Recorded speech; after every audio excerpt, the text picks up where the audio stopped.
नमस्कार दोस्तों, स्वागत है आपके अपने YouTube चैनल बोलो हो गया में। जैसा कि आप देख रहे हैं कि इस वीडियो में हम क्या करने वाले हैं, मोस्ट इंपॉर्टेंट दोस्तों ज्योग्राफी के क्वेश्चंस देखने वाले हैं जो कि ग्रुप डी और रेलवे एनटीपीसी के लिए दोस्तों मोस्ट इंपॉर्टेंट अति महत्वपूर्ण है। तो वीडियो को एंड तक देखें, नए हैं तो चैनल सब्सक्राइब करें। और हाँ दोस्तों, ये क्वेश्चंस आपके लिए बहुत इंपॉर्टेंट है, अगर आप इसको मिस कीजिएगा तो आपके कई सारे नंबर कम हो जाएंगे आपके एग्जाम में से, मैं की गारंटी देता हूँ। चलिए, तो आज का हमारा पहला क्वेश्चन क्या है कि निम्नलिखित में से कौन सा मरुस्थल भारत में स्थित नहीं है। ठीक है ना। मरुस्थल मतलब क्या होता है, डेजर्ट होता है, मतलब रेगिस्तान। ठीक है, रेगिस्तान भारत में स्थित नहीं है। तो देखिए, सिंधु घाटी का मरुस्थल, स्पीति घाटी स्थित मरुस्थल, थार मरुस्थल, कच्छ का रण। तो देखिए, ये ए नंबर जो सिंधु घाटी का मरुस्थल, ये हमारे भारत में ना होकर दोस्तों पाकिस्तान में पड़ता है। ठीक है ना। देखिए, सिंधु घाटी घाटी का मरुस्थल यानी कि स्थानीय भाषा में रोही, देखिए स्थानीय भाषा में इसको क्या कहते हैं, रोही कहते हैं, पाकिस्तान के पंजाब में स्थित है। यह थार रेगिस्तान से जुड़ा हुआ है।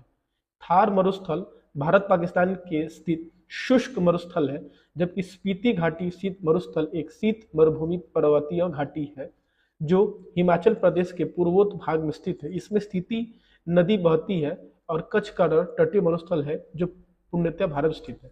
मतलब अगर बात की जाए, स्पीति घाटी मरुस्थल और थार मरुस्थल और कच्छ का रण, ये तीनों की तीनों किस में आते हैं, भारत में आते हैं। किस में आते हैं, भारत में आते हैं। लेकिन वो सिंधु घाटी का जो मरुस्थल है वो किस में आता है आप लोग का, तो पाकिस्तान में आता है, ना कि भारत में। नेक्स्ट क्वेश्चन तब चलेंगे, इसको थोड़ा नीचे कर लेंगे दोस्तों। ठीक है, देखिए नेक्स्ट क्वेश्चन हमारा क्या है, उस युग्म का चयन करें जो सुमेलित नहीं है, मरुस्थल और उसकी स्थिति। ठीक है ना। मतलब अब ध्यान दीजिए, देखिए ध्यान दीजिए। देखिए, कालाहारी मरुस्थल भारत, ग्रेट विक्टोरिया मरुस्थल ऑस्ट्रेलिया, पैटागोनियन मरुस्थल अर्जेंटीना, सहारा मरुस्थल अफ्रीका, अफ्रीकी महाद्वीप। याद रखिए दोस्तों, कालाहारी मरुस्थल भारत में नहीं है दोस्तों, कहाँ है आपका, बोत्सवाना में। कहाँ है, बोत्सवाना में है। हमारे भारत में कौन सा है, थार है। क्या है, थार। थार डेजर्ट है, यानी कि थार मरुभूमि है। बाकी ग्रेट विक्टोरिया पर कहाँ है, ऑस्ट्रेलिया में। आप इसका नोट्स बनाते चलिए दोस्तों। पैटागोनियन अर्जेंटीना में है, सहारा मरुस्थल आपका अफ्रीकी महाद्वीप में है। ठीक है। चलिए नेक्स्ट क्वेश्चन तरफ चलेंगे, मतलब इसके बारे में और थोड़ा जानेंगे। देखिए, कालाहारी कहाँ है आपका, बोत्सवाना यानी कि मध्य अफ्रीका में है, मिड अफ्रीका में है। ग्रेट विक्टोरिया वही आपका ऑस्ट्रेलिया में है। पैटागोनियन आपका अर्जेंटीना, और सहारा मरुस्थल जो कि दुनिया का सबसे बड़ा मरुस्थल वो कहाँ है, अफ्रीकी महाद्वीप में है। नेक्स्ट क्वेश्चन की तरफ चलेंगे। ठीक है, ध्यान दीजिए, क्वेश्चन क्या है, ग्रेट विक्टोरिया मरुस्थल कहाँ स्थित है। तो अभी हमने बात की, देखिए दोस्तों, ग्रेट विक्टोरिया मरुस्थल कहाँ है आपका, ऑस्ट्रेलिया में। कहाँ है, ऑस्ट्रेलिया में। देखिए, ग्रेट विक्टोरिया मरुस्थल ऑस्ट्रेलिया के दक्षिण एवं दक्षिण पश्चिम में फैला हुआ है। ये ऑस्ट्रेलिया का सबसे बड़ा मरुस्थल है। इस मरुस्थल के मध्य में खारे पानी की छोटी झीलें पाई जाती हैं। ऑस्ट्रेलिया के पश्चिम भाग में अधिकांशतः ये भाग पाया जाता है। ठीक है। नेक्स्ट क्वेश्चन तरफ चलेंगे, विश्व का सबसे बड़ा नमक का मरुस्थल कौन सा है। ठीक है ना। विश्व का सबसे बड़ा नमक का, देखिए मरुस्थल से आपका नमक का भी उत्पादन होता है। अगर दुनिया का सबसे बड़ा कहा जाए तो उसका नाम क्या है, सलार डी यूनी। ठीक है ना, यूनी। ठीक है ना, सलार डी यूनी है। अगर इसके बारे में जाने तो विश्व का सबसे बड़ा नमक मरुस्थल आपका बोलिविया का सलार डी यूनानी यूनी है। यह समुद्र तल से 3669 मीटर की ऊंचाई पर बोलिविया में उच्च पठार पर, देखिए पठार मतलब क्या होता है, जब पहाड़ जब कट जाता है तो कुछ यूं हो जाता है, तो उसको पठार कहते हैं। ठीक है, पठार पर 10,500 वर्ग किलोमीटर में फैला है। यह बोलिविया का सबसे लोकप्रिय पर्यटन केंद्र भी है। नेक्स्ट क्वेश्चन तब चलेंगे। नेक्स्ट क्वेश्चन हमारा क्या है, सहारा रेगिस्तान कहाँ स्थित है। देखिए, सहारा रेगिस्तान अभी हमने बात की थी, सहारा रेगिस्तान आपका कहाँ स्थित है दोस्तों, आपका दक्षिणी अफ्रीका नहीं, हाँ उत्तरी अफ्रीका। ठीक है दोस्तों, उत्तरी अफ्रीका में। ठीक है ना। दक्षिणी अफ्रीका देखिए दोस्तों वो साउथ अफ्रीका हो जाएगा। ठीक है ना, साउथ अफ्रीका में नहीं है, ये आपका उत्तरी अफ्रीका। जैसे मान लीजिए कि आपका, मान लीजिए आपका ये आपका अफ्रीका है, तो ये अफ्रीका का जो आप ये भाग देख रहे हैं, ये इसी क्या आपका उत्तरी भाग में क्या आपका सहारा रेगिस्तान है। सहारा रेगिस्तान विश्व का सबसे बड़ा गैर ध्रुवीय रेगिस्तान है। यह उत्तरी अफ्रीका में स्थित है। इसका क्षेत्रफल 84 लाख वर्ग किलोमीटर है। यह विश्व के सबसे कम कम वर्षा वाले क्षेत्रों में से एक है। इस मरुस्थल में 20 से अधिक झीलें पाई जाती हैं, जिसमें से अधिकांशतः खारे पानी की झीलें हैं। ठीक है ना। 4 झील एकमात्र मीठे पानी की झील, मतलब देखिए 20 से अधिक पानी की झीलें हैं। ठीक है ना, लेकिन उसमें से सिर्फ 4 जो झील है, 4 झील वो एक मात्र सहारा मरुभूमि का वो झील है जो कि मीठे पानी का, बाकी सब खारे पानी का है। नेक्स्ट क्वेश्चन क्या है, दुनिया का सबसे बड़ा और ध्रुवीय रेगिस्तान कौन सा है। तो वही बात हमने बात की दोस्तों, सहारा दुनिया का सबसे बड़ा ध्रुवीय रेगिस्तान का है या सबसे बड़ा का है, दोनों बात में क्या होगा, सहारा ही होने वाला है। नेक्स्ट क्वेश्चन, तकलामकान मरुस्थल यानी तकलामकान डेजर्ट किस देश में स्थित है? तो याद रखिएगा चीन। चीन देश में कौन सा स्थित है? तो तकलामकान, ठीक है ना। अब ध्यान दीजिए, तकलामकान रेगिस्तान उत्तर पश्चिम चीन के दक्षिण पश्चिम सिंजियांग क्षेत्र में स्थित है। इसका क्षेत्रफल 3,20,000 वर्ग किलोमीटर। यह दक्षिण में कुनलुन पर्वत, पश्चिम एवं उत्तर में पामीर पर्वत और तियानशान तथा पूर्व में गोबी रेगिस्तान से घिरा है। यह दुनिया का दूसरा सबसे बड़ा शिफ्टिंग सैंड मरुस्थल है। नेक्स्ट क्वेश्चन, गोबी मरुस्थल निम्नलिखित में से किस महाद्वीप में स्थित है? तो देखिए गोबी कहाँ पड़ा था? एशिया। कहाँ पे आपका? एशिया में है, ठीक है ना। गोबी मरुस्थल एशिया महाद्वीप के चीन और मंगोलिया क्षेत्र में विस्तृत एक वृष्टि छाया रेगिस्तान है। गोबी मरुस्थल के उत्तर में अल्ताई पर्वत और मंगोलिया के घास के मैदान एवं स्टेपी पश्चिम में तकलामकान रेगिस्तान तथा दक्षिण पश्चिम में हेक्सी कॉरिडोर स्थित है। नेक्स्ट क्वेश्चन, ब्लैक रॉक रेगिस्तान, ठीक है ना। ब्लैक रॉक रेगिस्तान की बात की जाए तो ये कहाँ स्थित है? तो आपका यूनाइटेड स्टेट्स। कहाँ है? माने कि अमेरिका में है, ठीक है ना। ये आपका कहाँ है? अमेरिका में है, ठीक है। कहाँ? Black rock. United state of America के नेवादा राज्य में स्थित ब्लैक रॉक डेजर्ट एक अर्ध शुष्क क्षेत्र है। 21 जून 1986 ईस्वी से इस रेगिस्तान में बर्निंग मैन फेस्टिवल मनाया जाता है। यहाँ दुनिया भर से आए लोग सेलफोन, इंटरनेट जैसी अत्याधुनिक सुख सुविधाओं से दूर रहकर पारंपरिक नाच गाने और गीत संगीत के बीच एक सप्ताह गुजारते हैं। नेक्स्ट क्वेश्चन, रेगिस्तान मरुस्थल कहाँ स्थित है? तो देखिए रेगिस्तान मरुस्थल अगर बात की जाए तो कहाँ? अफगानिस्तान में, ठीक है। उसका नाम ही देखिए दोस्तों क्या है? रेगिस्तान, ठीक है ना। रेगिस्तान मरुस्थल अत्यंत शुष्क एवं पठारी क्षेत्र है जो दक्षिण पश्चिम अफगानिस्तान के हेलमंद और कंधार प्रांतों के बीच स्थित है। इसका नाम ही देखिए दोस्तों रेगिस्तान है। नेक्स्ट क्वेश्चन क्या है? नीचे शब्दों के 4 युग में दिए गए हैं जिनमें से 3 किसी तरीके से एक समान और एक युग में भिन्न है। उस युग विशेष से भिन्न, याद रखिए सी, ठीक है दोस्तों। कालाहारी अमेरिका, ठीक है ना। ध्यान दीजिए, देखिए सहारा अफ्रीका, थार भारत, कालाहारी आपका दोस्तों कहाँ? अफ्रीका, गोबी मंगोलिया या चीन, ठीक है ना। मंगोलिया और चीन के बीच में पड़ता है, ठीक है। अतः क्या दिया है दोस्तों? अन्य सभी से भिन्न, क्योंकि कालाहारी मरुस्थल अफ्रीका में ना कि अमेरिका में, ठीक है ना। चलिए नेक्स्ट क्वेश्चन तक चलेंगे। पाकिस्तान में थार रेगिस्तान से जुड़े रेगिस्तान को क्या कहा जाता है? तो चेलिस्तान। क्या कहते हैं दोस्तों? चेलिस्तान कहते हैं। पाकिस्तान में थार रेगिस्तान जुड़े रेगिस्तान को चेलिस्तान कहा जाता है। इसे स्थानीय भाषा में रोही भी कहते हैं, ठीक है ना। इसे रोही भी कहते हैं। यह पाकिस्तान के पंजाब और भारत के सिंध के कुछ पड़ोसी भागों में फैला हुआ एक अर्ध रेगिस्तान क्षेत्र है। नेक्स्ट क्वेश्चन, ब्लेडा रेगिस्तान किस देश में स्थित है? तो ब्लेडा जो आपका रेगिस्तान है वो आपका पोलैंड। कहाँ पे है दोस्तों? पोलैंड में है ब्लेडा रेगिस्तान। पोलैंड के ब्लेडा और क्लूजे गांव के मध्य स्थित है। इसका क्षेत्रफल 32 वर्ग किलोमीटर, ज़्यादा बड़ा नहीं है। गोबी मरुस्थल 2 देशों के सीमाओं के अलग अलग करता है। इनमें से एक चीन है, दूसरा देश कौन सा है? तो अभी हमने पढ़ा दोस्तों कौन सा? मंगोलिया, ठीक है ना। गोबी डेजर्ट चीन और मंगोलिया को अलग अलग करता है। अगला क्वेश्चन, निम्नलिखित में से कौन सा घास का मैदान? अब देखिए डेजर्ट्स हमारे, देखिए हमारे रेगिस्तान यानी कि मरुभूमि के मरुस्थल के मोस्ट इंपोर्टेंट क्वेश्चन हो गए। अब हम किसके बारे में जानेंगे? ग्रासलैंड यानी कि घास के मैदान में जानेंगे। निम्नलिखित में से कौन सा घास का मैदान नहीं है? तो देखिए बी, फेन आपका घास का मैदान नहीं है। बाकी सवाना, प्रेरी, स्टेप ये सब क्या है? घास के मैदान है। सवाना अफ्रीका और ऑस्ट्रेलिया में उष्ण कटिबंधीय घास का मैदान है, जबकि प्रेरी उत्तरी अमेरिका में शीतोष्ण कटिबंधीय घास का मैदान है तथा स्टेपी यूरोप और उत्तर एशिया में शीतोष्ण कटिबंधीय घास का मैदान है। फेन घास का मैदान नहीं। Next question, pampas, steppe, savanna और प्रेरी सब प्रसिद्ध के नाम है। किसके नाम है दोस्तों? तो ये सब घास के मैदान है। क्या? पैम्पस, स्टेपी, सवाना, प्रेरिस ये सब क्या है? घास के मैदान है, ठीक है। ध्यान दीजिए, देखिए समझ लीजिए। अगर उष्ण कटिबंधीय घास के मैदान की बात किया जाए तो सवाना आपका पूर्वी अफ्रीका में पड़ता है, ठीक है ना। कंपोस आपका ब्राजील में पड़ता है।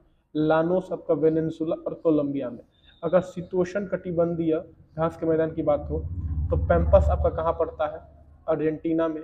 प्रेरिस उत्तरी अमेरिका, वेल्ट दक्षिण अफ्रीका, स्टेपी मध्य एशिया, डाउन्स ऑस्ट्रेलिया और कैंटरबरी आपका न्यूजीलैंड। देखिए अलग अलग जगह पे घास के मैदानों के नाम अलग अलग प्रकार से दिए हुए हैं जो आपके सामने हैं, ठीक है। ये बहुत मोस्ट इंपॉर्टेंट क्वेश्चन दोस्तों, आप इसको याद रखिएगा। आप नोट्स बनाते चलिए, इसको पढ़ते चलिए, याद करते चलिए, आपका बहुत हेल्पफुल आपका ये वीडियो है। नेक्स्ट क्वेश्चन की तरफ चलेंगे। पनामा नहर निम्नलिखित में किस क्षेत्र में स्थित है? तो पनामा नहर जो है आपका मध्य अमेरिका, कहाँ पे स्थित है? मध्य अमेरिका में स्थित है। पनामा नहर मध्य अमेरिका के पनामा में स्थित एक मानव निर्मित नहर है। यह नहर प्रशांत महासागर को अटलांटिक महासागर से जोड़ती है। इस नहर की कुल लंबाई 82 किलोमीटर, औसत चौड़ाई 90 मीटर। नेक्स्ट क्वेश्चन तो नीचे कर लेंगे, ठीक है। इनमें से कौन सी विश्व की सबसे लंबी नहर है? तो याद रखिएगा बीजिंग की हांगजोउ ग्रांड नहर, ठीक है ना, विश्व की सबसे लंबी नहर है, ठीक है। इसके बारे में अगर जानेंगे तो देखिए, बीजिंग हांगजोउ ग्रैंड नहर चीन विश्व की सबसे लंबी नहर है, जिसकी लंबाई लगभग 1800 किलोमीटर है। यह यूनेस्को की विश्व धरोहर स्थल के रूप में दुनिया की सबसे लंबी नहर या कृत्रिम नदी भी, ठीक है ना, मतलब इतनी लंबी है कि इसको नदी का दर्जा भी आप इसको दे सकते हैं, ठीक है ना। कृत्रिम नदी मतलब मानव द्वारा बनाया गया। और हमारा नेक्स्ट क्वेश्चन क्या है दोस्तों? स्वेज नहर, ठीक है, उसको थोड़ा जूम कर लेंगे। चलिए, क्या है? स्वेज नहर जो वाणिज्य के लिए अत्यंत महत्वपूर्ण है, निम्नलिखित में से किस देश में बनाई गई थी? तो याद रखिएगा मिस्र में। स्वेज नहर आपका कहाँ है? मिस्र में। मिस्र स्थित स्वेज नहर एक कृत्रिम समुद्री जलमार्ग है, जिसका निर्माण वर्ष 1859 से 1869 के मध्य भूमध्य सागर और लाल सागर को जोड़ने के लिए किया गया। इसका निर्माण फ्रांसीसी इंजीनियर फर्डिनेंड डी लेसेप्स के देखरेख में हुआ। स्वेज नहर को 17 नवंबर 1869 ईस्वी को नेविगेशन के लिए खोला गया था। जमाल अब्देल नासिर ने वर्ष 1956 में इस नहर को राष्ट्रीयकरण किया। यह नहर यूरोप रशिया के जोड़ने में भी महत्वपूर्ण भूमिका निभाती है। और दोस्तों ये आजकल न्यूज़ में भी बहुत छाई है, तो मोस्ट इंपॉर्टेंट है। भूमध्य सागर और लाल सागर को कौन सी नहर जोड़ती है? तो याद रखिएगा स्वेज नहर। भूमध्य सागर को और लाल सागर को जोड़ने वाली जो नहर है वो क्या है? स्वेज नहर है। नेक्स्ट क्वेश्चन, वर्ष डैश में स्वेज नहर को खोल दिया गया और इसे विश्व अर्थव्यवस्था के साथ बम्बई, वर्तमान मुंबई के संबंधों की अधिक मजबूती मिली। तो याद रखिएगा 1869 में। स्वेज नहर नामक कृत्रिम जलमार्ग इनमें से किन सागरों को जोड़ता है? तो अभी मैं बात की दोस्तों, भूमध्य सागर और लाल सागर को क्या करता है? जोड़ता है। स्वेज नहर द्वारा इनमें से कौन से दो जल निकाय जुड़े हुए हैं? तो भूमध्य सागर और जल लाल सागर, ठीक है, वही क्वेश्चन है, ठीक है ना। उस नहर का नाम क्या होगा जो प्रशांत सागर को अटलांटिक महासागर से जोड़ती है? इसे वर्ष 1914 में शुरू किया गया था। तो वही बात दोस्तों, पनामा नहर, ठीक है ना, पनामा नहर, ठीक है। नेक्स्ट क्वेश्चन, जब मुख्य नदियां एक दूसरे के समानांतर बहती हैं और सहायक नदियां इनसे समकोण पर मिलती है, तो ऐसे प्रतिरूप को अपवाह प्रतिरूप कहते हैं। तो क्या कहते हैं? याद रखिएगा, इसको कहते हैं ट्रेलिस यानी कि जालीनुमा, ठीक है ना। जब मुख्य नदियां एक दूसरे के समानांतर यानी कि पैरेलल बहती है, ठीक है ना, और इनसे समकोण पर मिलती हैं, ठीक है। और देखिए जो सहायक नदियां वो समकोण यानी कि 90 डिग्री पे मिलने लगती हैं, जो सहायक नदियां होती हैं, तो इसको जालीनुमा क्या कहते हैं? जालीनुमा कहते हैं। जब मुख्य नदियां एक दूसरे के समांतर बहती हैं और सहायक नदियां इनसे समकोण पर मिलती हैं, तो ऐसे प्रतिरूप को जालीनुमा प्रवाह प्रतिरूप कहते हैं। नेक्स्ट क्वेश्चन क्या है? निम्न में से कौन सा विश्व का सबसे बड़ा डेल्टा है? ठीक है ना, डेल्टा। देखिए डेल्टा क्या होता है, जब नदियां जब आती हैं तो अपने साथ बहुत कचरा लेके आती हैं, तो वो कचरा एक जगह इकट्ठा होकर जमीन के तौर पे दिखने लगता है, ठीक है ना, तो उसको क्या नाम दे दिया जाता है? डेल्टा नाम दे दिया जाता है। तो वही बात है कि विश्व का सबसे बड़ा डेल्टा गंगा ब्रह्मपुत्र डेल्टा है, जिसे सुंदरवन डेल्टा के नाम से भी जाना जाता है। यहाँ सुंदरी नामक वृक्ष पाया जाता है, जिस कारण इसे सुंदरवन कहा जाता है। डेल्टा नदियों के मुहाने पर उसके द्वारा बहकर लाए गए अवसादों मतलब कचरे को निक्षेपण से बनी त्रिभुजकार आकृति होती है, इसे डेल्टा कहते हैं, ठीक है ना। तो याद रखिएगा इसका राइट आंसर क्या हो जाएगा आपका? गंगा ब्रह्मपुत्र, ठीक है ना। गंगा ब्रह्मपुत्र को मिलकर क्या बनता है आपका? डेल्टा बनता है। हडसन नदी निम्न में से किस शहर से होकर बहती है? तो हडसन नदी आपका न्यूयॉर्क से होकर बहती है, ठीक है। हडसन नदी संयुक्त राज्य अमेरिका में बहने वाली एक नदी है, जिसका उद्गम न्यूयॉर्क में स्थित एंडी रोडैंक पर्वत पर स्थित झीलों से होता है। ये नदी अपने दक्षिणी छोर से न्यूयॉर्क और न्यू जर्सी प्रांतों के मध्य सीमा बनाती है। नदी का नाम इसकी खोज करने वाले हेनरी हडसन के नाम पर पड़ा है। ध्यातव्य है कि बैकॉक चाओ फ्राया मिनाम नदी के किनारे, बॉन राइन नदी के किनारे तथा लंदन टेम्स नदी के किनारे स्थित है, ठीक है ना। लंदन आपका टेम्स नदी के किनारे स्थित है, ठीक है ना। बैंकॉक आपका मिनाम नदी के किनारे स्थित है, ठीक है। और आपका न्यूयॉर्क जो है वो हडसन नदी के किनारे स्थित है। बहुत इंपॉर्टेंट है, याद रखिएगा, ठीक है ना। चलिए नेक्स्ट क्वेश्चन, विश्व की तीसरी सबसे लंबी नदी कौन सी है? तो विश्व की सबसे तीसरी सबसे लंबी नदी क्या है? यांगची। क्या है? यांगची नदी जो है वो विश्व की तीसरी सबसे लंबी नदी है, ठीक है। नेक्स्ट क्वेश्चन क्या है, आयतन के आधार पर विश्व की सबसे बड़ी नदी कौन सी है? तो आयतन के आधार पर विश्व की सबसे बड़ी नदी क्या है? अमेजोन नदी है, ठीक है ना। आयतन मतलब वॉल्यूम के आधार पर, ठीक है। अगर लंबाई के आधार पर देखा जाए तो क्या है? नील नदी है, याद रखिएगा। विश्व का सबसे बड़ा अपवाह बेसिन कौन सा है? तो याद रखिएगा अमेजोन बेसिन।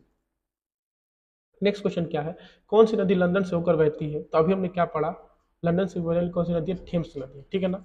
अब देखिए, हडसन नदी न्यूयॉर्क, थेम्स लंदन, राइन जर्मनी और पोटोमैक वाशिंगटन। मतलब वाशिंगटन जो आपका जगह है वो पोटोमैक नदी पे है, जर्मनी आपका राइन नदी पे, लंदन आपका थेम्स नदी पे, न्यूयॉर्क आपका हडसन नदी पे।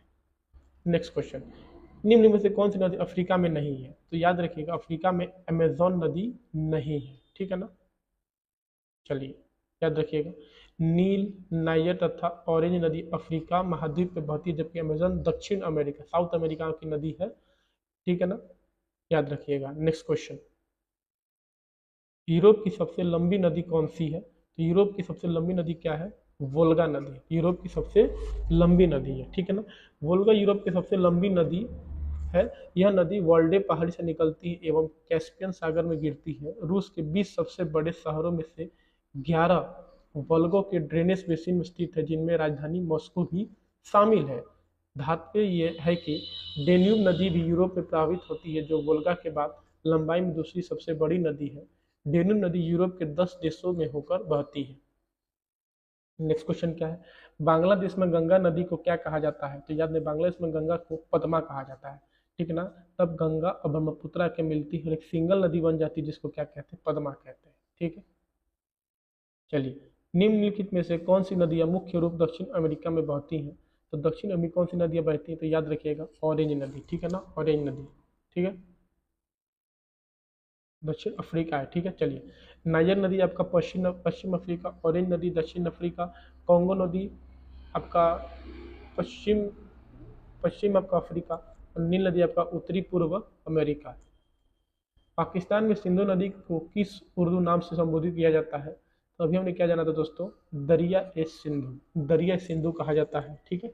नेक्स्ट क्वेश्चन, निम्नलिखित में से किस देश में सिंधु नदी प्रवाहित नहीं होती है? तो याद है अफगानिस्तान में नहीं होती, बाकी भारत, पाकिस्तान, चीन। चीन से उद्गम होता है, भारत से होते फिर कहाँ आती? पाकिस्तान में, फिर पाकिस्तान से होती हुई कहाँ होती है? अरब सागर में अपना पानी गिरा देती है, ठीक है। नेक्स्ट क्वेश्चन, विश्व का सबसे ऊंचा पुल मिलाव व्याडकुट किस नदी पर निर्मित है? तो याद रखिएगा टोन नदी पे। नेक्स्ट क्वेश्चन, डैश नदी नीचे पाई जाने वाली जलवाही हमजा नदी लगभग डैश नदी के समान लंबी है? तो याद रखिएगा ए अमेजोन नदी, ठीक है ना, अमेजोन नदी। नेक्स्ट क्वेश्चन, निम्नलिखित में से कौन सी नदी सर्वाधिक देशों से होकर गुजरती है? तो ए डेन्यूब नदी, जो सबसे ज्यादा सर्वाधिक देशों से होकर गुजरती है। आज का हमारा लास्ट क्वेश्चन क्या है, निम्न में से कौन सी नदी भारत में नहीं बहती है? तो डी केलानी नदी नहीं बहती, बाकी कोसी, रावी, तीस्ता ये सब भारत देश में बहती है, ठीक है ना। देखिए, केलानी नदी आपकी कौन सी देश की नदी है? तो श्रीलंका, याद रखिएगा श्रीलंका देश की क्या है ये नदी है। तो वीडियो को लाइक करिएगा, नए है तो चैनल को सब्सक्राइब करिएगा, ऐसे वीडियोस आपके लिए आते रहेंगे। तब तक के लिए जय हिंद, जय भारत। मिलते हैं अपने अगले वीडियो में।